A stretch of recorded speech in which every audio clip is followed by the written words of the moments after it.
बिस्मिल्लाहिर्रहमानिर्रहीम। अस्सलाम वालेकुम। आप देख रहे हैं अरसलान फारूक यूट्यूब चैनल और मैं मोहम्मद अरसलान फारूक। मुल्क की मईशत के मुतल्लिक झूठ कौन बोल रहा है, अपोजिशन या हुकूमत? जीडीपी 3.94 एस्टिमेट की गई 2020-21 के लिए। क्या ये एक झूठा फिगर है जिसको अपोजिशन कह रही है, या इसमें कितनी सच्चाई है जिस तरह से वजीर आजम और उनकी मुआशी टीम कह रही है? अब देखना यह है कि पाकिस्तान के अंदर सियासतदान हैं दोनों, अपोजिशन वाले भी सियासतदान है और हुकूमत वाले भी सियासतदान है, लेकिन झूठा कौन है और सच्चा कौन है? अच्छा, ओपोजिशन वाले मिसालें दे रहे हैं हम भारत की कि जी भारत के अंदर तो जीडीपी ग्रोथ मनफी में चली गई, वहां पर भी कोरोना था, हम भी कोरोना का शिकार रहे, बदतरीन कोरोना का शिकार रहे, हमें कोरोना की तीसरी लहर का सामना करना पड़ा, मुल्क के अंदर 3 बार वजीर खजाना को तब्दील करना पड़ा, मुआशी टीम को तब्दील करना पड़ा, आपके पास कोई सस्टेनेबल पॉलिसी नहीं है। इसके बावजूद आपके पास कौन सी ऐसी गीदड़ सिंगी है कि आप फिर ग्रोथ को शो कर रहे हैं? क्या ये तमाम मुआशी इशारे जो कि आज से ठीक 4-5 माह पहले तक, अगर आईएमएफ के एस्टिमेट्स को उठाकर देखें तो उन्होंने भी कोई 1.5% के करीब कहा, अगर हम दीगर अदारों के मोडीज और दीगर अदारों की रेटिंग्स को उठा के देखें तो उन्होंने भी पाकिस्तान की मीशत को 2% से ज़्यादा नहीं बताया। लेकिन पाकिस्तान के जो मुआशी इशारे हैं, पाकिस्तान के अदारों ने जो मुआशी इशारे दिए हैं, वो कैसे 3.94% पर चले गए, इसके ऊपर आज के प्रोग्राम के अंदर तफसीली बात होगी। मैं आपको बताऊंगा कि कौन कौन से सेक्टर्स इसके अंदर इन्वॉल्व होंगे और उन्होंने किस तरह से कंट्रीब्यूट करना है और कौन कौन से सेक्टर इस वक्त तक ग्रो कर रहे हैं, इसके ऊपर भी बात करेंगे। वज़ीर आज़म इमरान खान साहब आज बलूचिस्तान में दिन गुजारा उन्होंने, वो कायद आज़म रेजिडेंसी पर भी गए, वहाँ पर उन्होंने कौम से खताब भी किया और उस खताब के अंदर उन्होंने कुछ कौम को खुशखबरियाँ भी सुनाई। उसके ऊपर भी आज के प्रोग्राम के अंदर बात करेंगे। पाकिस्तान का जीडीपी ग्रोथ रेट हकीकत क्या है, इसके ऊपर सबसे पहले बात कर लेते हैं। पाकिस्तान ने जो एस्टिमेट किया है साल 2020-21 के लिए वो है 3.94%। अच्छा, इसके अंदर 3 शोबों को इन्होंने कैलकुलेट किया है कि इनकी तरफ से हमें कंट्रीब्यूशन मिलना है। एक तो हमें एग्रीकल्चर सेक्टर का इन्होंने बताया कि 2.77% इसका कंट्रीब्यूशन हमें एग्रीकल्चर से मिलेगा।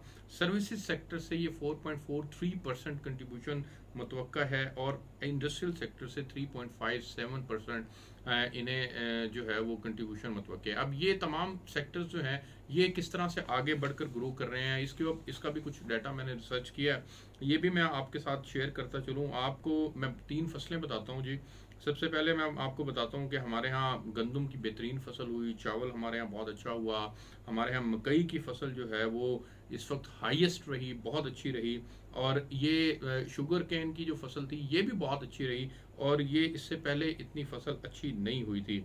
और अच्छा, अब इन्होंने कंट्रीब्यूट क्या किया मैं आपको बताता हूँ कि वीट ने जो कंट्रीब्यूट किया वो 8.1% था, ये बहुत बड़ी ग्रोथ रेट है। इसके बाद फिर राइस की बात करते हैं तो 13.6% है। इसके बाद हम शुगर केन की बात करें तो वो 22% है, और इसके बाद अगर हम मकई की बात करें तो 7.38% है। अच्छा, जो बदकिस्मती रही पाकिस्तान के साथ वो ये कि हमें कॉटन ने एक बार फिर हमारे तवक्कुआत के मुताबिक नहीं रही। एग्रीकल्चर सेक्टर के अंदर पर्टिकुलरली मैं बात कर रहा हूँ। कॉटन किसी दौर के अंदर पाकिस्तान के अंदर वो वाइट गोल्ड कहलाती थी, लेकिन अब बदकिस्मती से वो 22% तक, 22.8% तक उसकी ग्रोथ रेट जो है वो नेगेटिव रहा है।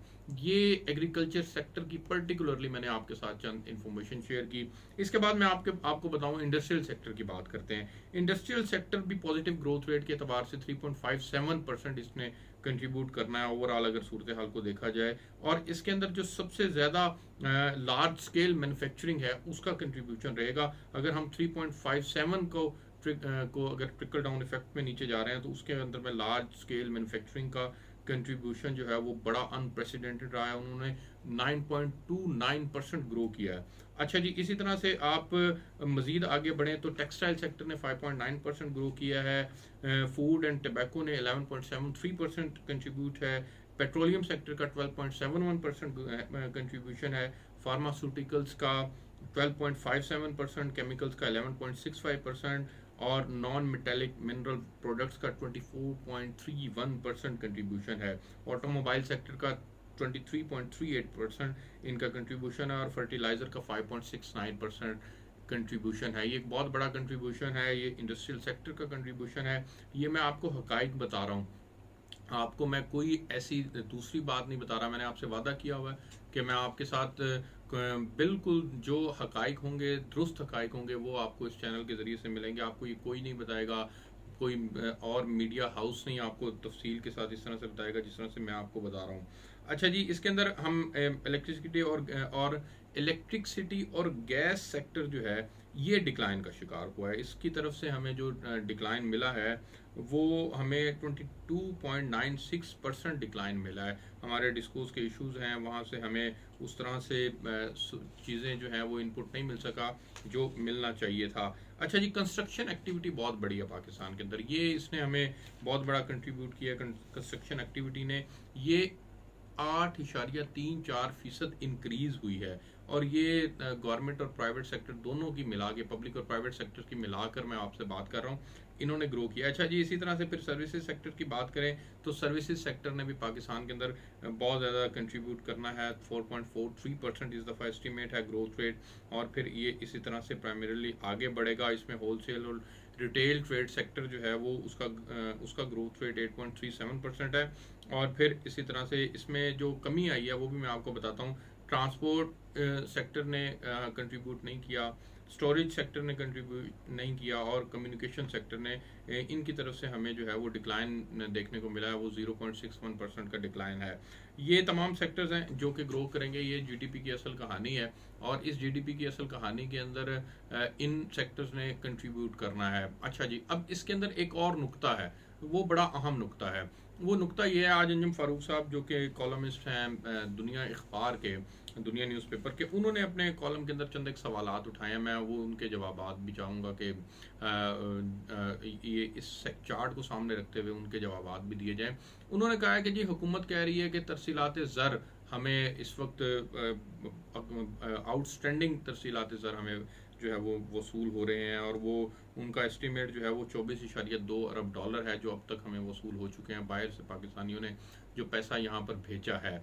अच्छा जी, इसके पीछे जो लॉजिक है वो लॉजिक भी उन्होंने बड़ा ज़बरदस्त उन्होंने फैक्ट बयान किया कि हाँ जी, जब पाकिस्तानियों का आना जाना पाकिस्तान नहीं है, एयर सेक्टर हमारा, एविएशन सेक्टर हमारा बंद है, दुनिया भर का बंद है तकरीबन, ऑलमोस्ट हम उस तरह से हमारी ट्रैवलिंग नहीं हो पा रही और लोग नहीं अफोर्ड कर पा रहे, तो वो फिर पाकिस्तान के अंदर जो उनके जानने वाले हैं उनको बैंकिंग सेक्टर के ज़रिए से पैसे भेज रहे हैं। पहले वो साथ ले आया करते थे और छुप छुपा कर भी लाया करते थे, लेकिन अब उनके पास चाराकार कोई नहीं है। ये एक फैक्ट मौजूद है।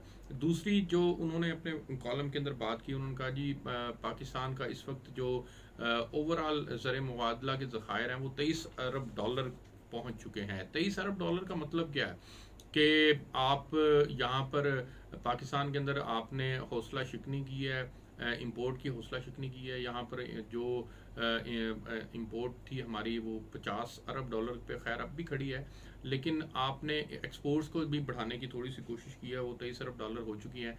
लेकिन जो ज़र मुबादला के ज़खायर हैं वो पाकिस्तान से बाहर, इसलिए अब हम चूँकि ट्रैवलिंग बहुत कम हो चुकी है, लोग सैर सियाहत के लिए नहीं बाहर जा पा रहे, तो वो भी मामला जो है वो इस वजह से एक बचत का शिकार है। लेकिन उनका जो सवाल है वो बड़ा बुनियादी सवाल है, वो ये है कि सस्टेनेबल पॉलिसीज़ नहीं है। हुकूमत को भी चाहिए, ये जो हमारी एक्सपोर्ट्स बढ़ रही हैं, ये एक्सपोर्ट्स को मज़ीद बढ़ना है हमें। हमारे वज़ीर ख़जाना शौकत तरीन साहब ने भी कहा है कि जी आप एक्सपोर्ट और सिर्फ एक्सपोर्ट ही हमारी बचत का एक रास्ता है, हमें एक्सपोर्ट बढ़ानी होगी। तो हमें ज़ाहिर है जब हम एक्सपोर्ट्स बढ़ाएंगे तो हमें हुकूमती ताउन भी दरकार है। हुकूमत की तरफ से हमें जितनी मदद मिलेगी उतना हम उन सेक्टर्स के अंदर पर्टिकुलरली जहाँ पर हमें ज़रूरत है हुकूमत की मदद की, वहाँ पर अगर हम काम करेंगे और हुकूमत हमें उन सेक्टर्स के अंदर मदद देगी, और जो चीज़ें हमने एक्सपोर्ट करनी है वो उनका रॉ मटेरियल अगर बाहर से मिलता है तो उसको लाने में अगर हुकूमत हमें आसानी फराम करेगी तो ज़ाहिर है फिर उससे एक्सपोर्ट्स बढ़ेंगी हमारी।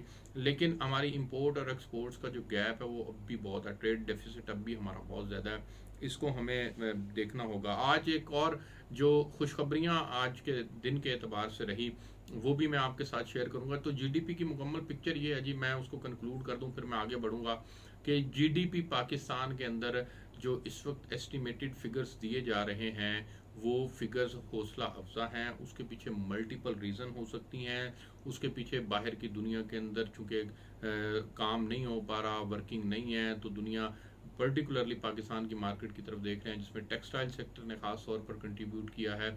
टेक्सटाइल सेक्टर की कंट्रीब्यूशन की वजह से भी हमारे यहाँ पर चीज़ें जो हैं वो बेहतर हो रही हैं। फैसलाबाद की जिस तरह से वज़ीर-ए-आज़म साहब ने भी फरमाया था कि लूमें चल पड़ी हैं, मज़दूर नहीं मिल पा रहे वहाँ पे, तो ये एक हकीकत है। लेकिन असल सवाल ये है कि इसको कंटिन्यू रखना चाहिए। हुकूमत को ऐसी पॉलिसी बनानी चाहिए कि वो इन तमाम चीज़ों को कंटिन्यू रखे। ऐसा ना हो कि जब चीज़ें नॉर्मलाइज हो जाएं तो पाकिस्तान की एक्सपोर्ट्स फिर बैठ जाएं, ऑर्डर हमें ना मिलने शुरू हों।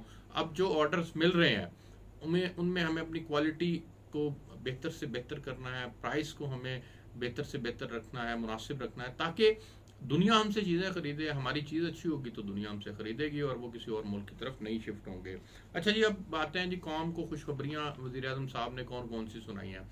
एक तो खुशखबरी जो वज़ीर-ए-आज़म साहब ने सुनाई वो ये थी कि मुल्क मुश्किल हालात से निकल चुका है, अब इस कौम को घबराने की ज़रूरत नहीं है। ये खुशखबरी उन्होंने पहले भी सुनाई, आज भी सुनाई उन्होंने।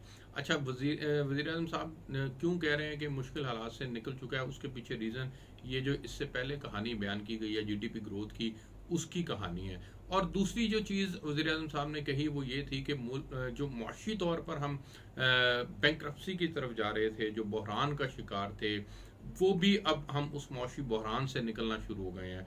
कौम के लिए ये भी एक बहुत बड़ी खुशखबरी है कि जी वो इस मसले से आवाम को निकालने के लिए जो है वो इकदाम उठा रहे हैं। दूसरा, उन्होंने कहा कि पंजाब की आवाम के लिए पर्टिकुलरली उन्होंने कहा कि वो इस साल के आखिर तक तमाम केपीके में तमाम वहाँ केपीके के मुकीमीन को, रिहायशियों को वो सेहत कार्ड दे चुके हैं। बलूचिस्तान के लिए उन्होंने जाम कमाल साहब से रिक्वेस्ट की कि आप वहाँ दे दें। और पंजाब के लिए उन्होंने खुसूसी तौर पर कहा कि इस साल के आखिर तक तमाम लोगों को, जो हमारी 12 करोड़ की आबादी है, उसको ये सेहत कार्ड दे देंगे, जिसके तहत अब तक जो रिपोर्ट हुआ है वो कोई 3-3.5 लाख के करीब आप उस कार्ड के ऊपर खर्चा कर सकते हैं। आपको कोई बीमारी है तो आप जाकर उसके ज़रिए से जो है वो उस कार्ड को इस्तेमाल करते हुए आपको जो है वो अखराजात हुकूमत देगी, हुकूमत बर्दाश्त करेगी। तो ये हेल्थ कार्ड देने की बात की गई है वज़ीर-ए-आज़म साहब को। दूसरा, वज़ीर-ए-आज़म साहब ने जो तीसरी बात कही वो थी कि कमज़ोर तबके को उठाने के लिए एहसास प्रोग्राम को वो पूरे मुल्क के अंदर उसका दायरा कार बढ़ा रहे हैं। मैं इस बात का कायल हूँ कि वज़ीर-ए-आज़म साहब को ना एहसास कार्ड की बजाय वज़ीर-ए-आज़म साहब को ऐसी अपॉर्चुनिटीज़ देनी चाहिए, ऐसा माहौल डेवलप करने की ज़रूरत है वज़ीर-ए-आज़म साहब को कि पाकिस्तान के अंदर ग्रोथ बढ़नी चाहिए। पाकिस्तान का हर सेक्टर तरक्की करना चाहिए। पाकिस्तान के अंदर हर सेक्टर के अंदर तरक्की होगी, नए लोगों को रोज़गार के मौके फराहम होंगे, नई चीज़ें बेहतर से बेहतर होंगी। तो उस सूरत के अंदर मैं समझता हूँ कि हमारे लिए रोज़गार के मौके जब बढ़ेंगे, हम जब सेल्फ डिपेंडेंट हम जब अपने खुद इन्हिसार हो जाएंगे, सेल्फ डिपेंडेंट हो जाएंगे, तो फिर चीज़ें जो हैं वो मज़ीद बेहतर हो जाएंगी। ना कि हम अगर किसी और पर डिपेंड करते हैं तो उस सूरत के अंदर या एहसास कार्ड को हम इस्तेमाल करने की या उसकी तगदो में लगते हैं तो ये एक बेहतर मैकेनिज़्म नहीं है। तो ये एक और जो ओवरऑल पिक्चर जो पाकिस्तान की इकॉनमी के लिए बेहतर रही आज के दिन में, वो थी स्टॉक एक्सचेंज। आज तकरीबन एक अरसे के बाद 48,000 की नफसियाती हद ये अबूर कर गई है। ये जनाब नवाज शरीफ साहब के दौर की बात है कि जब ये 51-52 हज़ार पे 54,000 पे चली गई थी, लेकिन फिर ये गिरती गिरती 32-33 हज़ार पर आ गई थी। लेकिन अब एक बार फिर ये बेहतरी की तरफ जा रही है और लोग अपना पैसा इन्वेस्ट कर रहे हैं और ये 48,000 की नफसियाती हद आज इसने जो है वो अबूर कर ली है।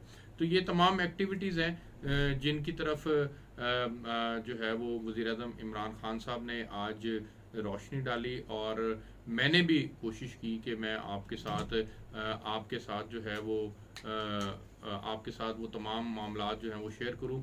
मैं आपसे इजाज़त चाहूँगा और आपको जो दुरुस्त हक़ाइक़ हैं वो मैंने बताए हैं, वो मज़ीद मैं आपको बताता रहूँगा इंशाल्लाह।